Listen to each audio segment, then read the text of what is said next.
Painted painless learning. તો વિભાગ C આપણો વ્યાકરણ વિભાગ છે અને તેની અંદર નવા પરિરૂપ પ્રમાણે આપણે નમૂનાના પ્રશ્નપત્રમાં તે સ્ટાઇલ જોઈ છે અને તેના આધારે પ્રશ્નોનું સોલ્યુશન મેળવીએ. તો શરૂઆત થઈ છે સાચી જોડણી શોધોથી. તો પહેલા બે પ્રશ્નો અને તમને મળે છે તેનો 1 માર્ક્સ. તો તેની અંદર આપણે જોઈએ તો પહેલા નિયમિત. તો નિયમિતમાં પ્રશ્ન રૂપે ખોટી જોડણી અને તેની અંદર 2 જોડણી ખોટી ને 1 સાચી હોય. તો તમે અહીંયા જોઈ શકો નિયમિતમાં બંને હસવો આવતા હોય છે. તો બંને ઈ હસવ આવે એ આપણે સાચું કરવાનું. તો નિયમિતમાં બંને હસવ. પછીનો પ્રશ્ન છે આશીર્વાદ. તો આશીર્વાદમાં શી જે છે એ દીર્ઘ આવે છે અને એટલે આશીર્વાદ આ તો ખોટું જ લાગે અને આશીર્વાદ તો હોતું નથી. તો આ બે તો આમે નીકળી જાય. તો વૈધું કયું? તો દીર્ઘવાળું. તો એવી રીતે તમે 2 રીતે યાદ રાખી શકો. પછી સાચી સંધિ જોડો અને સંધિ જોડો અને વિકલ્પોમાંથી કયો સાચો જવાબ છે તે શોધી શકો. જો તમને ખબર હોય ને તમે ભણ્યા હો સ્વર સંધિમાં કે અ વત્તા અ બરાબર આ થાય. હવે આની અંદર રૂલ તો એવો છે કે અ વત્તા આ વત્તા આ વત્તા આ કોઈ પણ હોય આ જ થાય. તો એ સ્વર સંધિનો નિયમ છે અને તે પ્રમાણે હિમમાં આવે અ અને અહીંયા આ. તો એ રીતે અહીંયા અ વત્તા આ બરાબર આ. તો આવી રીતે જે નિયમ છે તે પ્રમાણે હિમમાં આ ભળી જશે એટલે હિમાચ્છાદિત એવો શબ્દ બનશે. તો અહીંયા ક્યાંય દેખાય છે હિમા? તો હા, હિમાચ્છાદિત. તો આ જવાબ છે. દીર્ઘ તો લખતા નથી હિમામાં આપણે અને આ હિમ આચ્છાદિત આ ખોટું બને છે. તો અહીંયા જવાબ જે છે એ હિમાચ્છાદિત બનેલો છે. તો આવી રીતે તમે જવાબ ગોતી શકો. માં દીકરી શબ્દનો સમાસ ઓળખાવો. હવે જ્યારે વિરોધી અથવા તો બે સામસામા સંબંધના ધ્રુવો ટકરાતા હોય એવો શબ્દ હોય ને, રાત દિવસ, સુખ દુઃખ, તડકો છાંયડો અને માં દીકરી, ત્યારે છે ને એ ટકરાવને દ્વંદ્વ કહેવાય. તો અહીંયા જે છે કર્મધારય તત્પુરુષમાં તો તમારે વિભક્તિ પ્રત્યેથી દૂર થઈને જોડાયેલા શબ્દો લખવાના હોય. એ નો આવે. કર્મધારય પણ નથી આવતું. તો અહીંયા સાચો જવાબ જે છે ને એ દ્વંદ્વ આવે. તો દ્વંદ્વ સમાસ માં દીકરીમાં દ્વંદ્વ સમાસ આવે. કયો સમાસ? દ્વંદ્વ સમાસ. પછીના બંને શબ્દોને જોડણી ભેદો. હવે અહીંયા જુઓ, અહીંયા હોશ અને અહીંયા છે હોશ. હવે જુઓ બે શબ્દોની અંદર અહીંયા અનુસ્વાર આપેલું છે ને હોશ. તો હું તો હોશે હોશે દોડી આવ્યો. તો અહીંયા હોશનો મતલબ થાય ઉમંગ અને અહીંયા હોશ જે છે ને તેનો અર્થ થાય ભાન, બેહોશ, મદહોશ. તો આવા શબ્દો જે છે તે ઉર્દુ, અરબી, ફારસીમાંથી આવેલા. તો તેની અંદર અહીંયા ભાન આવે છે, અહીંયા ઉમંગ, અહીંયા ભાન. તો તમે જોડણીના આધારે મતલબ એક ટપકું જે છે ને એ ગાડીને કરી દઈ. તો તમે જોઈ લેજો કઈ રીતે ગાડીની ઉપર ભૂલથી ટપકું કરી ગયા પછી તમે એમ કહો કે અમે ગાડીમાં બેસીને ગયા અને એમાં તમે પછી ઉપર ટપકું કર્યું. તો તમે સમજી ગયા હશો. પેન્ટેડ એપ્લિકેશન ધોરણ 6 થી લઈ અને 10 સુધીના વિદ્યાર્થીઓ માટે અપડેટ થઈ ચૂકી છે. તો આજે જ પ્લે સ્ટોર પરથી જઈ અને ડાઉનલોડ કરો અને 6 થી લઈ અને ધોરણ 10 સુધીના વિદ્યાર્થીઓ તેમાં અભ્યાસ કરી શકે. સમત્વ એકેડમી ડિસ્ક્રિપ્શનમાં એક લિંક આપેલી છે. તેના આધારે તમે ધોરણ 11-12માં સાયન્સ ક્ષેત્રની અંદર આગળ વધી અને પોતાનું કરિયર બનાવવા માંગો છો તો આજે જ અમારી ડિસ્ક્રિપ્શનમાંથી એક લિંક મેળવો, સંપૂર્ણ માહિતી મેળવો અને વધુ માહિતી માટે અહીંયા તમે જોઈ શકો છો કેવું રિઝલ્ટ આવ્યું હતું એમનું અને વધુ રોડ મેપ સાથે જી મેન્સ અને નીટ જેવી પરીક્ષાઓની તૈયારી કરી અને આગળ ડૉક્ટર અને એન્જિનિયર બનવાનું તમારું સપનું સાકાર કરો. એના માટે સમત્વ તમારી સાથે છે. આગળ વધીએ. 37મો પ્રશ્ન. આપણી બબલીની પગલી. બબલી પગલી. અહીંયા જુઓ આ અલંકાર જે છે તે યમક અલંકાર છે કે જ્યાં શબ્દ દ્વારા ચમત્કૃતિ રચવામાં આવે. વ્યતિરેક અને સજીવ આરોપણ અર્થ અલંકાર છે પણ અહીંયા શબ્દો દ્વારા જ તે, બીજી કોઈ વધારે વાત નથી. તો શબ્દો દ્વારા જ્યારે આવી ચમત્કૃતિ આવી છણાવટ આવે ત્યારે સમજવાનું કે યમક અલંકાર છે. શબ્દાનુપ્રાસ પણ હોઈ શકે. તો આવી રીતે તમે ભેદ કરી શકો. ઓળખાણ શબ્દમાં ઓળખ અને વચ્ચે જે શબ્દ આવે છે અણ આવે છે. તમે કહેશો અણ હોય તો ઓળખાણ ન થવું જોઈએ પણ ત્યાં પછી તમારે સંધિ યાદ રાખવી પડે કે ખ જે છે એમાંય અ છે. તો એ અ અને આ બે થઈને ખ ને ખા બનાવે એટલે કે અ વત્તા અ બરાબર આ અને એટલે ખ જે છે તે ખા બની જતો હોય છે અને શબ્દ ઓળખાણ બનતો હોય છે. તો અહીંયા પાછળથી આવે છે. પર એટલે પહેલા અને પૂર્વ એટલે પછી. તો પૂર્વ પ્રત્યય સાચો જવાબ બને. પછી છે સામાનાર્થી શબ્દો. નિંદા, અહીંયા જુઓ, અહીંયા નિંદા આવે. નિંદા નીંદર માટે કહી શકાય, પણ આ નિંદા એટલે થાય વગોવણી, બીજાની કાપતી કરવી, એને વગોવણી કહેવાય. કૂપ, કૂપનો અર્થ થાય કૂવો. તો આવી રીતે તમે સાચા જવાબ જે છે એ લખી શકો છો. બાજરો, સંજ્ઞાનો પ્રકાર જણાવો. અહીંયા તો સંજ્ઞાવાચકમાં પહેલા ભાવવાચક. બાજરા, મને એને જોઈને બાજરો આવ્યો મગજમાં, એમ તો ન હોય ને, ભાવ તો નથી કાંઈ બાજરો, કે કોઈ બાજરા ભાઈ એવું કંઈ નામ ન હોય. તો જે બાજરો છે એ દ્રવ્ય પદાર્થ છે, તો તેથી તેને દ્રવ્યવાચક સંજ્ઞામાં. તો આ વાત થઈ. હવે જુઓ, માગ્યા પ્રમાણે ઉત્તર આપો. પછી છે એની અંદર નવી બ્લુપ્રિન્ટ પ્રમાણે ફેરફાર થઈ અને નવા નવા પ્રશ્નો આવ્યા છે, અને તેની અંદર જોડકું નીકળી ગયું છે. અને હવે કઈ રીતે આપવાના છે જવાબ, તો રૂઢિપ્રયોગનો અર્થ આપવાનો છે, વાક્યમ પ્રયોગ નથી કરવાનો. તો બે ઘોડે વાટ જોવી, ખૂબ આતુરતાથી રાહ જોવી. ખૂબ આતુરતાથી રાહ જોવી, આ એનો અર્થ થાય છે. નીચે આપેલી કહેવતનો અર્થ આપો. બાધી મુઠ્ઠી લાખની. કોઈ વ્યક્તિની નું રહસ્ય આપણને ખબર હોય, એની આંતરિક બાબત આપણને ખબર હોય, અને એ જ્યાં સુધી છુપાયેલી રહે ત્યાં સુધી રહસ્ય કાયમ રહેતું હોય છે. તો તમારે જવાબમાં લખવાનું છે, કોઈ વ્યક્તિની નું રહસ્ય છુપાયેલું હોય છે ત્યાં સુધી તેની પ્રતિષ્ઠા કાયમ રહે છે. જે દિવસે એનું રહસ્ય ખુલ્યું તે દિવસે એ મરી ગયો. તો આવી રીતે તમારે લખવાનું છે. અહીંયા આપણે વાક્યમાં લખીએ કે કોઈ વ્યક્તિની રહસ્ય છુપાયેલું હોય ત્યાં સુધી જ પ્રતિષ્ઠા કાયમ રહે છે. તો પ્રતિષ્ઠા કાયમ ત્યાં સુધી જ રહે છે. જે દિવસે માણસની હકીકત છતી થઈ ગઈ, તેની ઓળખાણ થઈ ગઈ, તે દિવસે તેના વિશેના માપદંડો આપણા બદલાઈ જતા હોય છે. તો યાદ રાખવું, જ્યાં સુધી રહસ્ય છુપાયેલું છે ત્યાં સુધી જ ફાયદો છે.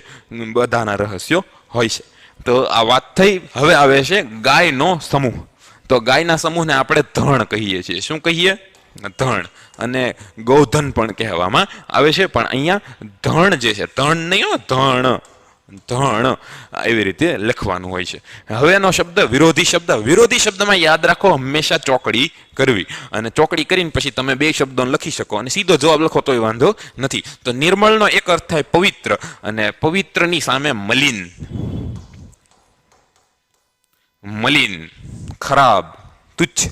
તો મલિન જે છે તે આપણો સાચો જવાબ બને છે. તો આવી રીતે તમે લખી શકો. હવે જો બે શબ્દ, એક છે કર્મણી વાક્યમાં ફેરવો. હવે કર્મણી વાક્યમાં કર્તાનું મહત્વ નથી હોતું. કોનું મહત્વ હોય? કર્મનું. હવે કર્મ એટલે શું? તો કર્મ એટલે ક્રિયા દ્વારા જે આપણને પરિણામ મળે ને એને કર્મ કહેવાય. હવે અહીંયા જુઓ, તો અહીંયા કઈ રીતે ક્રિયા થઈ છે ને એને આપણે કર્મ કહીએ. અને પથ્થરની ઓથ લઈને મેં નીચે જોયું. તો અહીંયા તમે કહી શકશો કે ભાઈ અહીંયા મેં શું કર્યું? મેં જોયું, એ મારું કર્મ છે. તો અહીંયા મારે જવાબ લખવો હોય તો એમ લખી શકું કે પથ્થર ની ઓથ લઈને મારાથી નીચે જોવાયું. જોવાયું. તો પથ્થરની ઓથ લઈને મારાથી નીચે જોવાયું, મેરે મુંહ સે નિકલ ગઈ, એની જેવું છે. તો હું મેં જોયું નહીં, મારાથી જોવાયું. અહીંયા મારી ક્રિયાનું પ્રમુખતા છે, એને જ કર્મણી વાક્ય કહેવાય. તો આવી રીતે તમે સાચો જવાબ લખી શકો છો. પોયરા, તો પોયરા, પોરગી અથવા પોયરી. તો આ જે શબ્દ છે એ તળપદો છે ને, એનો અર્થ થાય છોકરા. શું થાય? છોકરા, મારા બેટા. તો આ જવાબ જે છે પોયરાનો છોકરા આવે છે. તો તમે જોઈ શકો છો કઈ રીતે જવાબ લખવાનો છે. 46મો પ્રશ્ન. પેન્ટેડ એપ્લિકેશન હજી સુધી ડાઉનલોડ ન કરી હોય તો ડાઉનલોડ કરો, જે અપડેટ થઈ ચૂકી છે, અને જ્યાં તમને મળે છે દરેક વિષયના લાઈવ લેક્ચર્સ, સાથે સાથે તમને મળે છે દરેક પ્રકારના ડાઉટનું સોલ્યુશન અને ટેસ્ટ સિરીઝ, જ્યાં તમે પોતાનું સ્વમૂલ્યાંકન કરી શકો છો અને પોતાના પોઈન્ટ્સની ગણતરી કરી શકો છો. ખૂબ મહત્વનું છે. અને એટલે પેન્ટેડ એપ્લિકેશન આજે જ ડાઉનલોડ કરો. સાથે સાથે જો તમે ધોરણ 11-12 સાયન્સમાં અભ્યાસ કરવા માંગો છો તો આજે જ સમત્વ એકેડમીની એક લિંક આપેલી છે, ત્યાંથી ફોર્મ ભરો અને વધુ માહિતી મેળવવા માટે સંપર્ક કરી શકો છો. સમત્વ તમારો સંપર્ક કરી શકે છે. તો આજે જ પેન્ટેડ આ વિડીયોની ડિસ્ક્રિપ્શનમાં એક લિંક છે, તે ડાઉનલોડ કરો.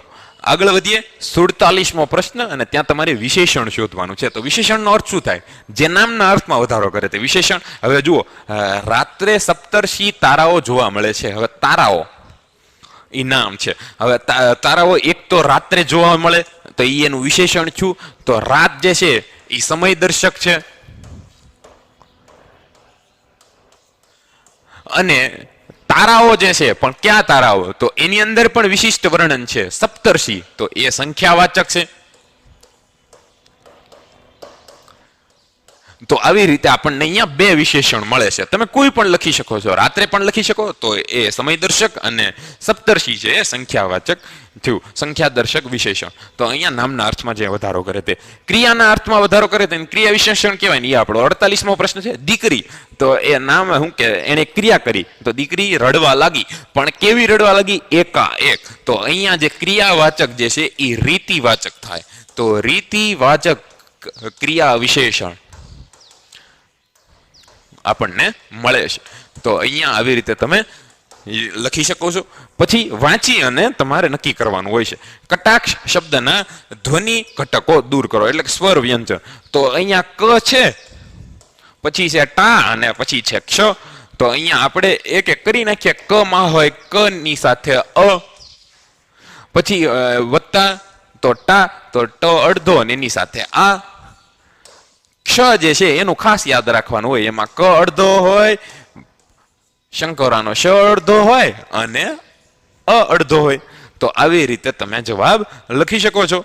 અહીંયા ધ્વનિ શ્રેણીની અંદર આપણે ભણ્યા હતા કે કઈ રીતે ધ્વનિ ઘટકો દૂર થાય. તો જ્યાં જ્યાં મિશ્ર અક્ષરો હોય ત્યાં હલાંત લખવાનું, બાકીનું સેમ સેમ. તો આ થઈ ગઈ વાત. હવે આવે છે પ્રેરક વાક્ય. તો કોઈ મને પ્રેરણા આપે તો એના માટે જે વાક્ય બોલે એ પ્રેરક વાક્ય થાય. તો અહીંયા જે ક્રિયા થઈ, મેં એને બાળકથાના પુસ્તકો ભેટ આપ્યા. કારણ મને કોઈ પ્રેરણા નહોતી આપી, મેં હાથે કર્યું. તો અહીંયા હું એમ કહું કે મારા બાપાએ મારી પાસે એને બાળકથાના પુસ્તકો અપાવ્યા. તો અહીંયા મારા પપ્પાની પ્રેરણાથી, તો પપ્પાએ મારી પાસે એને બાળકથાના પુસ્તકો અપાવ્યા. તો આવી રીતે તમે જ્યારે લખશો ત્યારે પ્રેરક વાક્ય બનશે.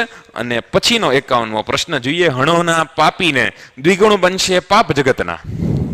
તો હણોના પાપીને દ્વિગુણ બનશે પાપ જગતના. છંદ ઓળખાવાનો છે. તો છંદ ઓળખતી વખતે ખાસ મહત્વનું શબ્દો ગણી લો. કેટલા થાય? 1 2 3 4 5 6 7 8 9 10 11 12 13 14 15 16 17. તો 17 અક્ષર હોય ત્યારે શિખરણી, મંદાક્રાંતા અને પૃથ્વી 3 છંદ આવે. તો આમાંથી પછી આપણે બંધારણ યાદ રાખવું પડે. હવે જો એ શિખરણી, મંદાક્રાંતા અને પૃથ્વી 3 છંદ હોય, મંદાક્રાંતા અને પૃથ્વી, તો આપણે યાદ રાખવું કે જો શિખરણી હોય ને તો છેલ્લે લગા હોય. હવે છેલ્લે લગા હોય ત્યારે 17 અક્ષર ને છેલ્લો લઘુ અને ગુરુ હોય તો આપણે શિખરણી નાખી દેવાનું. બાકી પછી તમારે જોવું પડે. અને શરૂઆતમાં લ ગા ગા ગા ગા ગા આવી રીતે હોય. પછી પાછું તો કે ગા લ લ, પછી લ લ ગા અને ગા લ લ આવી રીતે હોય ને, તો એ બંધારણ ખરેખર શિખરણીનું બને છે. તો આવી રીતે તમે યાદ રાખી શકો છો. આનો ગણ જે છે એ મેં તમને અહીંયા કીધો. જુઓ અહીંયા લ છે, ગા છે, ગા, પછી ગા ગા લ, પછી ગા લ ગા, આ ય ગણ છે, પછી મ ગણ છે, પછી યમ નસ ભ લગા. આવી રીતે તમારે યાદ રાખવાનું હોય છે. તો આ વાત થઈ. હવેનો જે છંદ છે 52મો પ્રશ્નમાં, જે છંદના દરેક ચરણમાં 8 અક્ષર, પહેલા અને ત્રીજા ચરણમાં 5મો લઘુ, છઠ્ઠા સાતમા લઘુ, છઠ્ઠો સાતમો અક્ષર ગુરુ હોય તે છંદ કયો? તો યાદ કરો, આવા છંદનું જે નામ આપણે આપ્યું હતું તે હતું અનુષ્ટુપ. અનુષ્ટુપ છંદ જે છે તે આ છંદ છે, અને જેની અંદર પહેલા અને ત્રીજા ચરણમાં 5મો લઘુ, બીજા અને ચોથામાં છઠ્ઠો અને સાતમો અક્ષર ગુરુ હોય છે. તો આવી રીતે 8 અક્ષરોનો છંદ આવેલો છે ચરણબદ્ધ રીતે, અને તેનું નામ છે અનુષ્ટુપ. તો અહીંયા વ્યાકરણ વિભાગ બીજા પેપરનો પૂર્ણ થાય છે. આશા છે તમને મજા આવી છે, સવાલના જવાબ મળી ગયા હશે. અને હવે આપણે મળીશું બીજા પેપરમાં. ત્યાં સુધી મને રજા આપો. ચેનલમાં બન્યા રહો, સબસ્ક્રાઇબ કરો ચેનલને, અને કેવો વિડીયો લાગ્યો તેના માટે કોમેન્ટ કરો અને આગળ વધીએ. Painted painless learning.